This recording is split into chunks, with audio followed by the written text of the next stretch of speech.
ছোট্ট সাহাবী আবার অন্য পাশে এসে বলেন, ইয়া রাসূলুল্লাহ, আমার বাবা কোথায়? নবীজিও কান্দে, ছোট সাহাবীও কান্দে। আমি নোমান ইবনে বাশির ছোট সাহাবী, ওকে আমি কি জবাব দেব? কিভাবে বলবো যে তোমার বাবা যুদ্ধের ময়দানে শহীদ হয়ে গেছে? নবীজিকে আবার বলি, ইয়া রাসূলুল্লাহ, কেন আপনি কান্না করেন?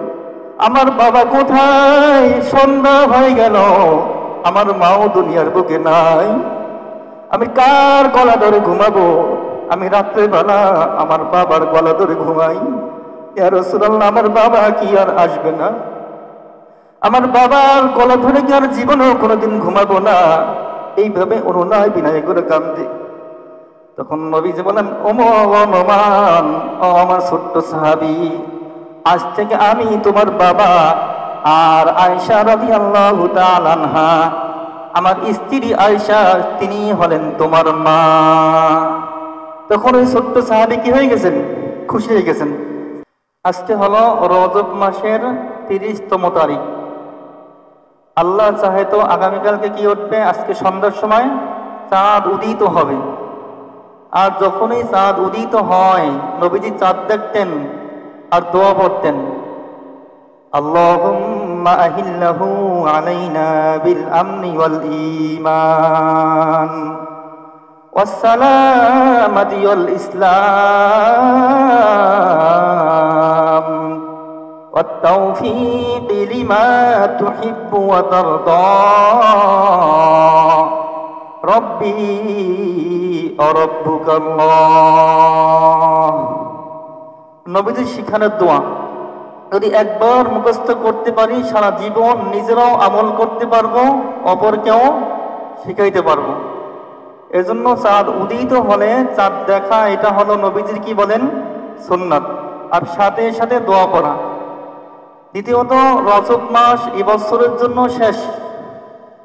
রজব মাসে আসলেই নবীজির দোয়াটা পড়তেন, আল্লাহুম্মা বারিক লানা ফি রজব ওয়া শাবান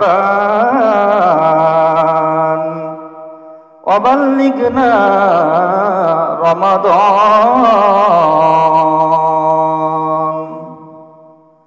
যখনই রজব মাস শুরু হতো, নবীজি এই দোয়া বেশি বেশি পড়তেন, আর উম্মতদেরকে বলতেন এই দোয়া বেশি বেশি পড়তেন, আল্লাহুম্মা, হে আল্লাহ, বারিক লানা, বরকত দান করেন, ফি রজব ওয়া শাবান,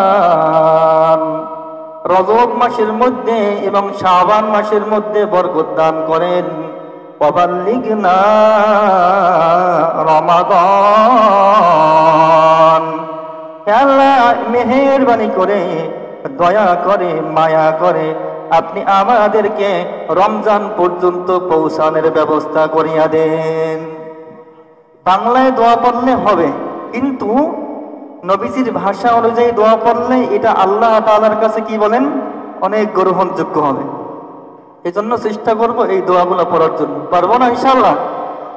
নবীজি রমজান মাস যে কোনো ব্যবসার একটা সিজন, ব্যবসার সিজন আসার আগের থেকে ব্যবসায়িকরা প্রস্তুতি গ্রহণ করে।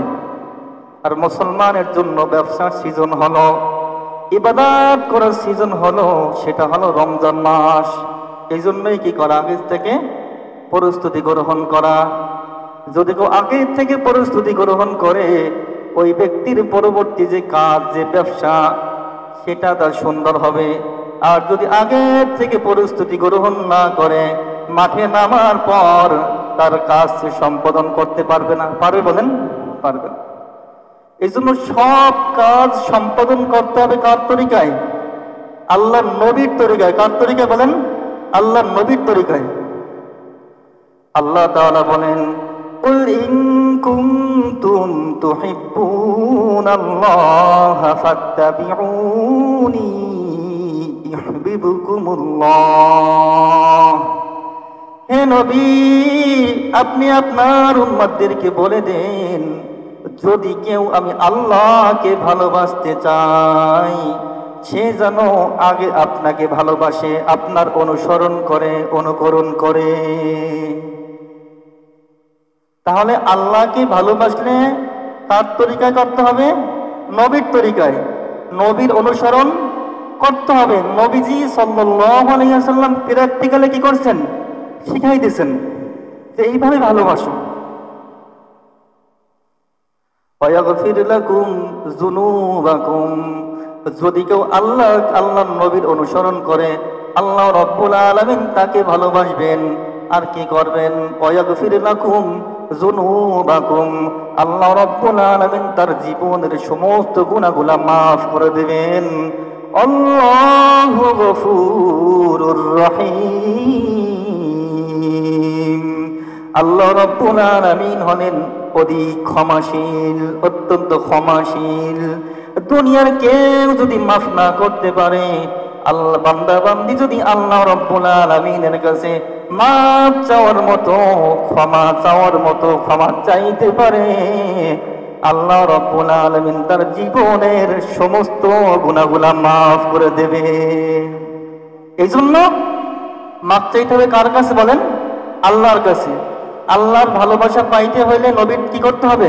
ভালোবাসতে হবে, নবীর অনুসরণ করতে হবে। তাহলেই আল্লাহ ওই ব্যক্তিকে ভালোবাসবেন, তার গুনাহ মাফ করবেন। সাহাবায়ে কেরাম প্র্যাকটিক্যালি শিখাই দিয়েছেন। হযরত ওমর রাদিয়াল্লাহু তাআলা আনহু একদিন নবীজি সাল্লাল্লাহু আলাইহি ওয়াসাল্লামকে বললেন, ইয়া রাসূলুল্লাহ, ইয়া নবী আল্লাহ, আমি আপনাকে ভালোবাসি। কি করি? আমি আপনাকে ভালোবাসি। নবীজি বললেন, ওমর তুমি বলো না, তুমি কি তোমার জীবনের চাইতে আমি দয়ার নবীকে বেশি ভালোবাসো? ওমর রাদিয়াল্লাহু তাআলা আনহু চিন্তা করে বললেন, ইয়া রাসূলুল্লাহ, না না, আমি আমার জীবনের থেকে আপনাকে বেশি ভালোবাসি না। এখন বলেন আপনি, আমি, আমরা হলে কি বলতাম? ইয়া রাসূলুল্লাহ, অবশ্যই আমার জীবনের থেকে ভালোবাসি। কিন্তু সাহাবায়ে কেরাম মনে যেটা, মুখেও সেটা। ওমর রাদিয়াল্লাহু তাআলা বলেন, ইয়া রাসূলুল্লাহ, না, আমার জীবনের থেকে বেশি ভালোবাসি না। নবীজি বলেন, তাহলে ওমর রে, এখনো তোমার ভালোবাসা পূর্ণতা হলো না। ওমর রাদিয়াল্লাহু তাআলা আনহু কিছুক্ষণ সময় চিন্তা ভাবনা করে মনকে স্থির বানাইয়া এবার বলেন, ইয়া রাসূলুল্লাহ, ইয়া নবী আল্লাহ, আমি জীবনের থেকেও আপনাকে বেশি ভালোবাসি। তখন নবীজি বললেন, আল আনা ইয়া ওমর, এ ওমর, এতক্ষণে হয়েছে। এই জন্যই নবীজি বলেন, লা ইউমিনু আহাদুকুম হাত্তা আকুনা আহাব্বা ইলাইহি মিন ওয়ালিদিহি ওয়া ওয়ালাদিহি ওয়ান নাসি আজমাইন। উম্মতেরা রে, যতক্ষণ পর্যন্ত তুমি তোমার সন্তান সন্ততি, তোমার আত্মীয় স্বজন, তোমার ছেলে মেয়ে, তোমার বাবা মা, এমনকি দুনিয়ার সমস্ত মানুষের থেকে যদি দয়ার নবীকে, আমাকে বেশি ভালো না বাসতে পারো, ততক্ষণ পর্যন্ত তুমি একজন পূর্ণাঙ্গ ঈমানদার মুমিন, কামিল মুমিন হতে পারবা না। পারবে বলেন? কখনো না। সাহাবায়ে কেরাম প্র্যাকটিক্যালি কি করছেন? দেখিয়েছেন। নোমান ইবনে বাশির রাদিয়াল্লাহু তাআলা আনহু, ছোট মানুষ, ছোট এক সাহাবী, তার মাও নাই, বাবা যুদ্ধের ময়দানে গিয়ে শহীদ হয়ে গিয়েছে। যুদ্ধ যখন শেষ হয়ে গেছে, রাস্তার পাশে দাঁড়াই আছে, মানুষের কাছে জিজ্ঞাসা করে, আমার বাবা কোথায়? আমার বাবা কোথায়? কেউ কোনো কথা বলে না। নবীজির কাছে আসছেন, ইয়া রাসূলুল্লাহ, ইয়া নবী আল্লাহ, আমার বাবা কোথায়? নবীজি তাকে কি জবাব দেবে যে তোমার মা তো দুনিয়াতে নাই, তোমার বাবাও তো যুদ্ধের ময়দানে শহীদ হয়ে গিয়েছে। নবীজি তখন কি করলেন? ঘাড়কে ঘুরাই নিলেন। ওই ছোট্ট সাহাবী আবার অন্য পাশে এসে বলেন, ইয়া রাসূলুল্লাহ, আমার বাবা কোথায়? নবীজিও কান্দে, ছোট সাহাবীও কান্দে। আমি নোমান ইবনে বাশির ছোট সাহাবী, ওকে আমি কি জবাব দেব? কিভাবে বলবো যে তোমার বাবা যুদ্ধের ময়দানে শহীদ হয়ে গেছে? নবীজিকে আবার বলি, ইয়া রাসূলুল্লাহ, কেন আপনি কান্না করেন? আমার বাবা কোথায়? সন্ধ্যা হয়ে গেল, আমার মাও দুনিয়ার বুকে নাই। আমি কার গলা ধরে ঘুমাবো? আমি রাত্রে বেলা আমার বাবার গলা ধরে ঘুমাই। ইয়া রাসূলুল্লাহ, আমার বাবা কি আর আসবে না? আমার বাবার গলা ধরে কি আর জীবনেও কোনোদিন ঘুমাবো না? এইভাবে অনুনয় বিনয় করে কান্দে। তখন নবীজি বলেন, ওমান, ও আমার ছোট্ট সাহাবী, আজ থেকে আমি তোমার বাবা, আর আয়েশা রাদিয়াল্লাহু তাআলা আনহা, আমার স্ত্রী আয়েশা, তিনি হলেন তোমার মা। তখন ওই ছোট্ট সাহাবী কি হয়ে গেছেন? খুশি হয়ে গেছেন। সাহাবায়ে কেরাম প্র্যাকটিক্যালে আপনারা অনেক ঘটনা জানেন। হানজালা রাদিয়াল্লাহু তাআলা আনহু, বাসর ঘর, নতুন বাসর ঘর, শুনলেন যে নবীজি যুদ্ধের ময়দানে চলে গেছে। হানজালা রাদিয়াল্লাহু তাআলা আনহু গোসল করার জন্য গিয়েছিলেন। যখন শুনতেছিলেন দয়ার নবী, মায়ের নবী উহুদের যুদ্ধে শহীদ হয়ে গেছে, তখন হানজালা রাদিয়াল্লাহু তাআলা আনহু বিবির কাছে যেয়ে বলে, বিবি রে, তোর বলিটা দাও। বিবি কয়, তুমি তো আজকে সবে মাত্র বাসর করলা, তুমি তরবারি নিয়ে কি করবা? কয়, বিবি, শুনতে পেলাম দয়ার নবী, মায়ের নবী যুদ্ধে চলে গেছে, তরবারিটা দাও, আমিও যুদ্ধে চলে যাব। কয়, স্বামী রে, আপনি যুদ্ধে যান, আপনাকে নিষেধ করব না। ও স্বামী, কিন্তু আপনি গোসল করে যান, আপনার উপরে তো গোসল ফরজ। স্বামী তখন ডাক দিয়ে বলে, বিবি রে, আমি কার জন্য গোসল করব? আমার সেই দয়ার নবী, মায়ের নবী নাকি দুনিয়াতে নাই। বিবি, দেরি করো না, গোসল করতে গেলে দেরি হবে, তরবারিটা আমার কাছে দাও, আমি যুদ্ধের ময়দানে চলে যাই। হানজালা রাদিয়াল্লাহু তাআলা আনহু বিবির কাছ থেকে তরবারি নিয়ে যুদ্ধের ময়দানে উহুদের প্রান্তে চলে গেলেন। অসংখ্য মানুষকে নিহত করে নিজেও শহীদের পেয়ালা পান করলেন, শহীদ হয়ে গেলেন। সেখানে ৭০ জন মুসলমান শহীদ হয়ে গিয়েছে। আপনারা জানেন, যারা শহীদ হয়ে যায় তাদের আর গোসল দেওয়া হয় না। যে অবস্থায় শহীদ হয় ওই অবস্থায় জানাজা পড়াইয়াই দাফনের ব্যবস্থা করা হয়। যখন যুদ্ধ শেষ হয়ে গেল, হানজালা রাদিয়াল্লাহু তাআলা আনহুর স্ত্রী দৌড়াতে দৌড়াতে উহুদের প্রান্তরে শুরু করলেন, আসা শুরু করলেন। এসে নবীজির কাছে জানাইলেন, খবর জানাইলেন, ইয়া রাসূলুল্লাহ, ইয়া নবী আল্লাহ, আমি হলাম আপনি যে কালকে বিবাহ দিয়েছিলেন হানজালা, সেই হানজালার নববিবাহিতা স্ত্রী। ইয়া রাসূলুল্লাহ, হানজালা খবর পেয়েছে যে নবীজি শহীদ হয়ে গেছে। আপনার কথা শোনার পরে আমার স্বামী, আপনার সাহাবী হানজালা গোসল করার জন্য গিয়েছিল, কিন্তু যখন শুনছে আপনি শহীদ হয়ে গিয়েছেন আর গোসল করে নাই, আমাকে বলে, বিবি, কার জন্য গোসল করব? সেই নবী তো আর দুনিয়াতে নাই। ইয়া রাসূলুল্লাহ, হানজালার গোসল না করাইয়া দাফনের ব্যবস্থা করবেন না?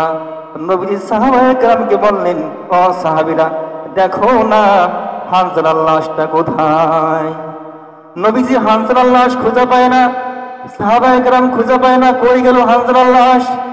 ফেরেশতা এসে বললেন, ও নবী, দয়ার নবী, আসমানের দিকে তাকান, উপরের দিকে তাকান। যে হানজালা ইসলামের মহাব্বতে, আল্লাহ আল্লাহ রসূলের মহাব্বতে এরকম করে নববিবাহিত অবস্থায় স্ত্রীকে রেখে চলে আসলো, আল্লাহ রাব্বুল আলামিন ফেরেশতাদের মাধ্যমে আসমানে নিয়ে তাকে গোসল দেওয়ার ব্যবস্থা করেছেন। চিন্তা করছেন ব্যাপারটা?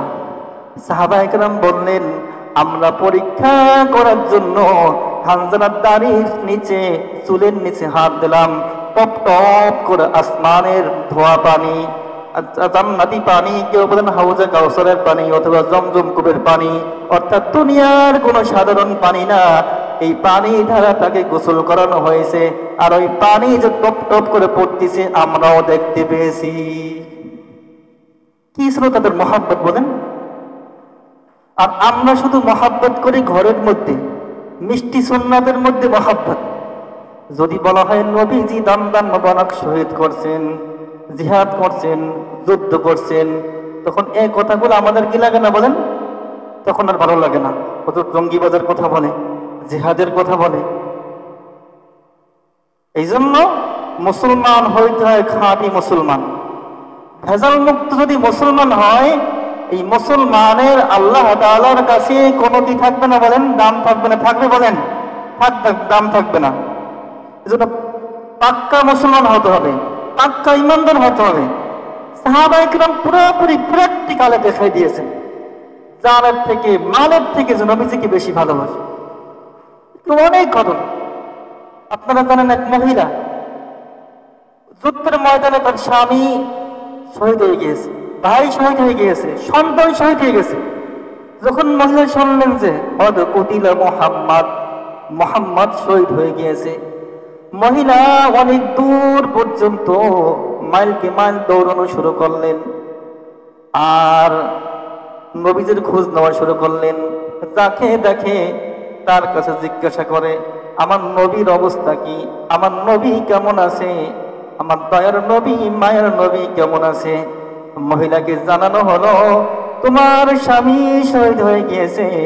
মহিলা বলে, আমি এটা শুনতে চাই না, বলো না আমার নবী কেমন আছে। কই, তোমার ছেলে শহীদ হয়ে গিয়েছে, আমি ওটা শুনতে চাই না। বলে, তোমার বাবা শহীদ হয়ে গিয়েছে, আমি এটা শুনতে চাই না, বলো না আমার দয়ার নবী, মায়ের নবী কেমন আছে। এই মহিলা প্রায় 3 মাইল দৌড়াইতে লাগলেন। দৌড়াইয়া কোথায় গেছেন? উহুদ প্রান্তরে। যাওয়ার পরে এইবার সাহাবায়ে কেরামকে বলতেছেন, আমাকে একটু নবীজিকে দেখতে দাও না। কি করে? আমাকে একটু দেখতে দাও না। কারণ দেখা শোনা জিনিস দেখা জিনিসের মতো হয় না, হয় বলেন? হয় না। তখন মহিলা কি করলেন? বলেন, আমাকে একটু নবীজিকে দেখতে দাও। তখন মহিলা এরকম ভাবে নবীজি সাল্লাল্লাহু আলাইহি ওয়াসাল্লামকে দেখলেন আর বলতে লাগলেন, কুল্লু মুসিবাতিন বা'দাকা জালাল, ইয়া রাসূলুল্লাহ, ইয়া নবী আল্লাহ, আপনাকে দেখার পরে আমার অন্তরের মধ্যে, আমার মনের মধ্যে যত দুঃখ, ব্যথা, দুশ্চিন্তা ছিল, সমস্ত দুঃখ, ব্যথা, দুশ্চিন্তা সব কিছু শেষ হয়ে গেল। অর্থাৎ এখন আমি প্রশান্তি লাভ করতে পারতেছি, আমার মনের মধ্যে আর কোনো দুঃখ নাই। আমার সন্তান শহীদ হয়েছে, আমার স্বামী শহীদ হয়েছে, আমার বাবা শহীদ হয়েছে, আত্মীয় স্বজন শহীদ হয়েছে, আমার কোনো দুঃখ নাই, আপনি বেঁচে আছেন, এই জন্যই আমি শান্তি পাচ্ছি। এখন যারা একটু এক লাইন বেশি বোঝে, বুঝবে কি? তখন কি পর্দা ছিল না? ওই মহিলা নবীজি কেন দেখতে চাইলেন? মনে রাখবেন, হিজরি তৃতীয়তে, কত বলেন? 3 নম্বর হিজরি, তৃতীয় হিজরিতে উহুদের যুদ্ধ হয়। আর পর্দার বিধান ফরজ হয় 5ম হিজরিতে, কত বলেন? 5ম হিজরিতে। অর্থাৎ ওই সময় পর্দার বিধান কি হয় নাই? নাজিল হয় নাই। বুঝছেন কথাটা? এই জন্য সব সময় সব জিনিস নিয়ে বেশি চিন্তা করতে নেই। আল্লাহ আছেন, আল্লাহ কিভাবে আছেন, কোথায় আছেন, এত নিয়ে বেশি চিন্তা করলে ওই লোকটার তখন কি হবে না? মুমিন থাকতে পারবে না। সেই জ্ঞান আল্লাহ মানুষকে দেন নাই। যতটুকু দিয়েছেন এই নিয়ে সীমাবদ্ধ থাকা মানুষের কি বলেন দরকার। এই জন্য মনে রাখতে হবে, রজব মাস শেষের পথে বেশির থেকে বেশি কি করা? দোয়াটা পড়বেন, ইনশাআল্লাহ পারবেন না? আল্লাহুম্মা বারিক লানা ফি রজব ওয়া শাবান ওয়া বাল্লিগনা রমাদান। এই দোয়াটা বেশি বেশি পড়বো। তারপরে শাবান মাস আসলে নবীজি সাল্লাল্লাহু আলাইহি ওয়াসাল্লাম বেশি বেশি নফল কি করতেন? রোজা রাখতেন, নফল ইবাদত করতেন। নবীজি তার আপনার লঙ্গি বলেন, ধুতি বলেন, যেটাই হোক কাপড় পরতেন, সেই কাপড়টাকে শক্ত করে বাঁধতেন প্রস্তুতি নেওয়ার জন্য, যে কয়দিন পরে কি আসবে বলেন? রমজান আসবে, তারাই পড়তে হবে, তাহাজ্জুদ পড়তে হবে। হ্যাঁ, এই জন্য আমরাও কি করব? শাবান মাস আসার আগে আগে কি করবো বলেন? প্রস্তুতি গ্রহণ করা। হ্যাঁ, যারা দিন মজুরি কাজ করি, তারপরে আপনার রিক্সা চালাই, ভ্যান চালাই, কোনো মাস নাই এটা বলা যাবে না যে আমি দিন মজুরি কাজ করতাম, আমি রিক্সা চালাইতাম, আমি অনেক কষ্টের কাজ করতাম, আমি রোজা রাখতে পারি নাই। এমন কথা বলা যায় বলেন? কোনো অবস্থাতে বলা যাবে না। এই জন্য আগের থেকে কি করা বলেন, প্রস্তুতি গ্রহণ করা। আর সাহাবায়ে কেরাম শাবান মাস থেকেই যাকাত দেওয়া শুরু করতেন। আমরা তো রমজান মাস পর্যন্ত কি করি, অপেক্ষা করি। কিন্তু এভাবে না, আজকে হলো 30শে রজব, আরবি মাসের হিসাব হবে এই 30শে রজব। আপনি যদি আজকে নিসাব পরিমাণ পণ্যের সম্পদের মালিক হন, আগামী 30শে রজব আসলে হিসাব করবেন, তখনই আবার কি করতে হবে, যাকাত দিয়ে দিতে হবে। কারণ আপনি যখন দান করবেন, সদকা করবেন, আল্লাহ আপনার মনের দিক তাকায় কি করবেন, সব দিয়ে দেবেন। আন আবি হুরায়রা রাদিয়াল্লাহু তাআলা আনহু قال قال رسول الله صلى الله عليه وسلم إن الله لا ينظر إلى صوركم وأموالكم। নবী করিম সাল্লাল্লাহু আলাইহি ওয়াসাল্লাম বলেন, আল্লাহ রাব্বুল আলামিন বান্দার বাহ্যিক আকার আকৃতি, চেহারা, সুরত, ধন সম্পদ, গাড়ি বাড়ি, নারী, আল্লাহ রাব্বুল আলামিন বাহ্যিক কোনো কিছু দেখে না। লোকটা সুন্দর না কালা, লোকটা কোন বংশের, লোকটা ধনী না গরিব, লোকটা কি কর্ম করে, এগুলো আল্লাহ কি করে না, দেখে না।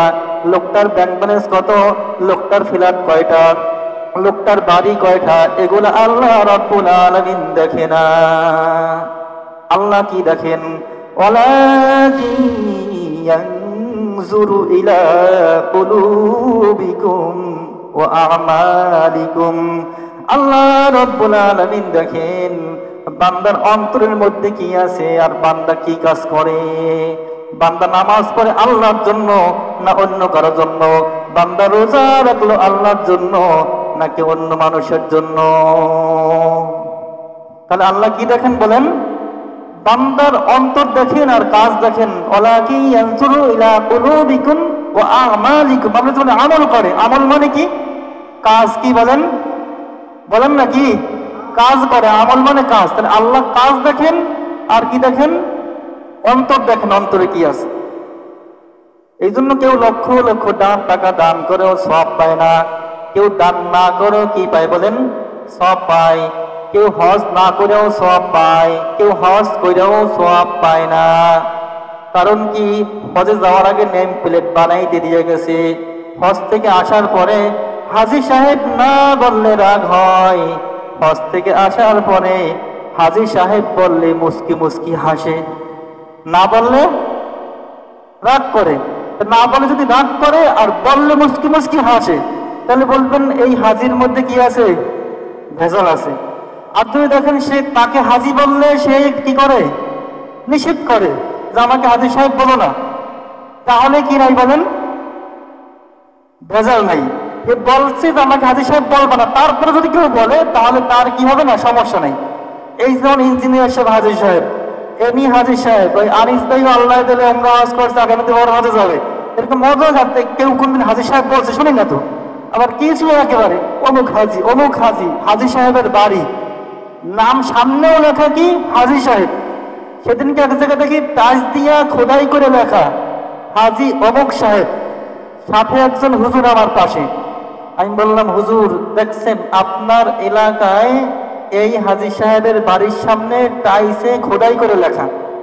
উনি তখন বললেন, হুজুর ওই লোকটা মারা গেছে, আল্লাহ মাফ করুক, কিন্তু ওই লোকটা মসজিদে কিছু টাকা দান করছে, আমি হাজি লেখি নাই, যার কারণে আমাকে সারা বোকাবাকি করছে, যে আমি হজ করে আসছি আমাকে কেন হাজী সাহেব লেখলেন না। বুঝতেছেন কথা? আমাদের মাদ্রাসা একবার এক লোক এরকম কিছু টাকা দান করছে মাদ্রাসায়, তো হুজুর তার রিসিটের মধ্যে হাজি লেখে নাই, উনিও রাগ করছে, হ্যাঁ এত টাকা করে হজ করছি, কি করো নাই, হাজি লেখো নেই। আশরাফ আলী থানভী রহমাতুল্লাহের একটা ঘটনা আছে। একবারই গেছেন হুজুর সহ আরো কিছু মানুষ দাওয়াত খাইতে, তখন বাড়িওয়ালিকে লক্ষ্য করে বলে, আমি দ্বিতীয় হজ থেকে, কোন হজ, দ্বিতীয় হজ থেকে যে লোটাটা আনছি, জগটা আনছি, সেইটাই হুজুরদের পানি দাও। হুজুর সাথে সাথে বললেন, তোমার 2 বছরের হজ শেষ, তুমি দ্বিতীয় হজ থেকে আনছো না, প্রথম হজ থেকে আনছো না, কোথা থেকে আনছো বলার কি নাই, প্রয়োজন নেই। কান্দিয়াবে কুলরে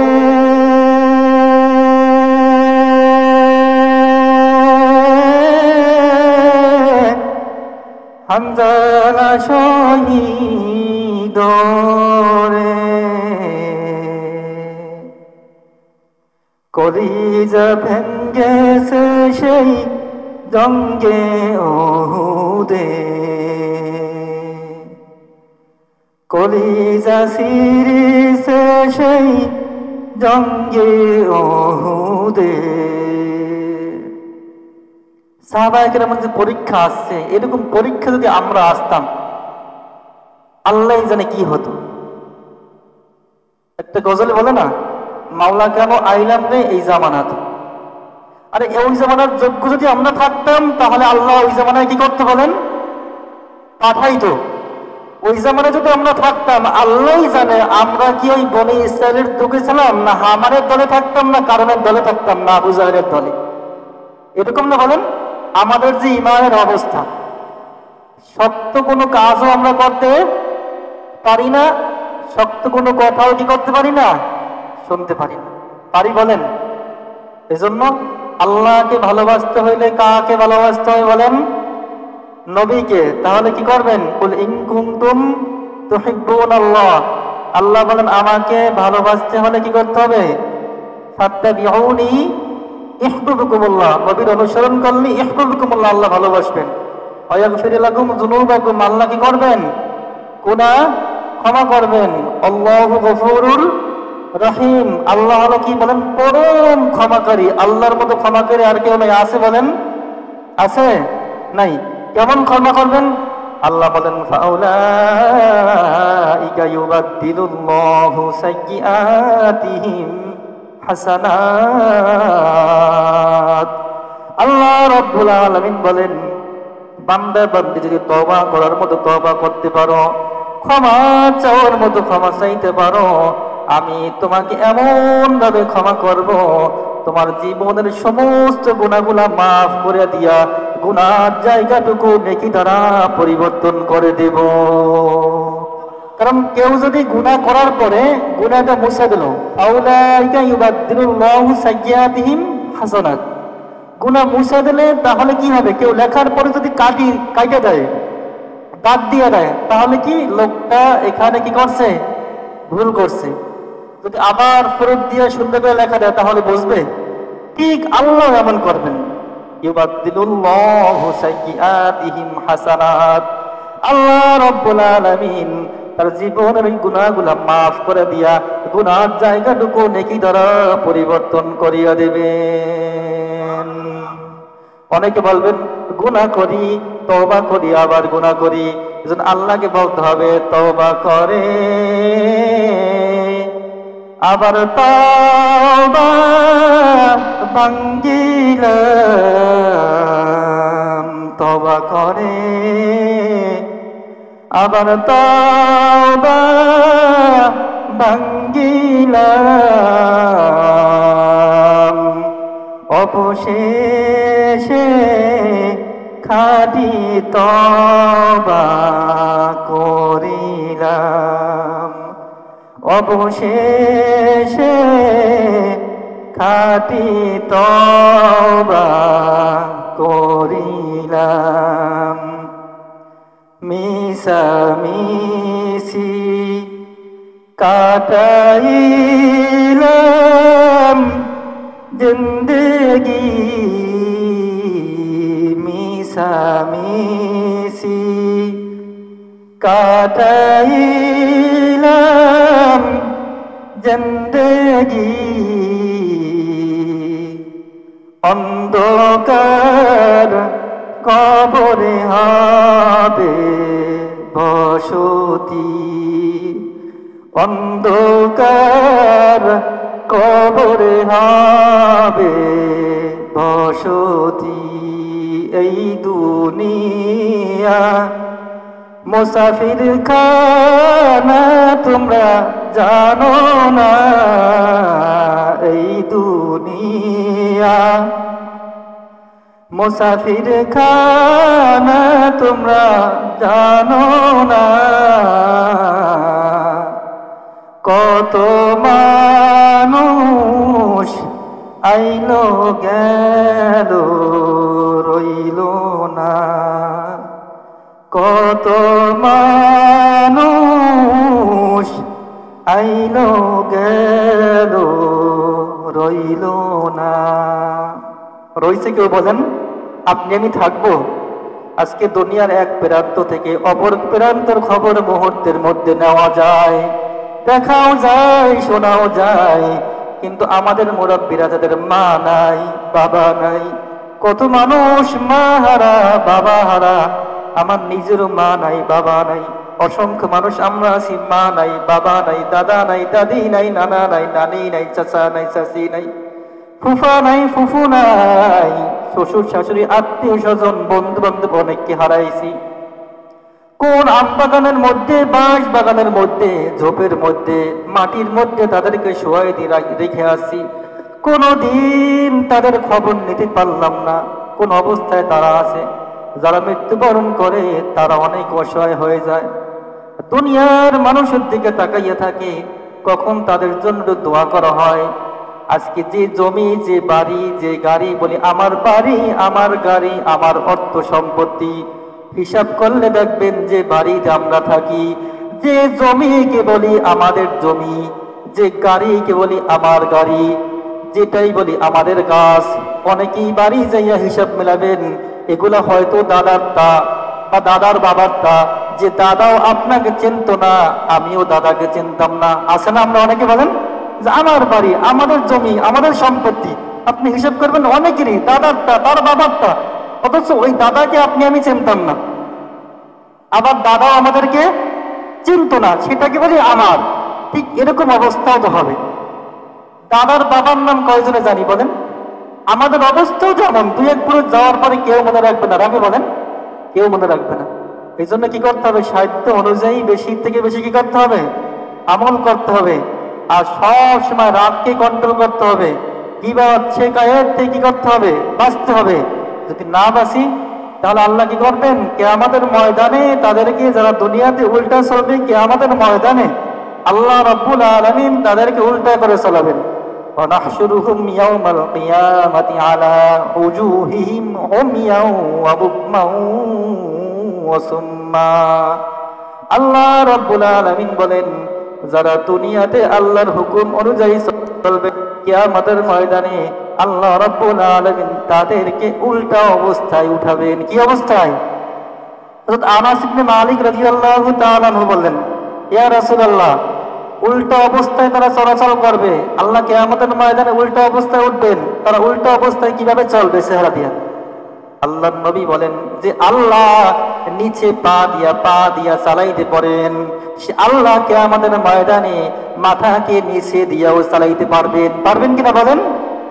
সুম্মাও অবুকমাও অমিয়া, যে আল্লাহ বলেন তাদেরকে বোবা অবস্থায়, অন্ধ অবস্থায়, বধির অবস্থায় তাদেরকে কিয়ামতের ময়দানে কি করা হবে? উঠানো হবে। এই জন্য সময় থাকতে সময় কি করতে হবে? কদর করতে হবে। কারণ এই জীবনকে সবসময় আসবে। একটু বালিশে মাথা দিয়া একটু চিন্তা করেন যে কোথায় ছিলাম, কোথায় আসছি, যাবো কোথায়, শেষ ঠিকানা কোথায়।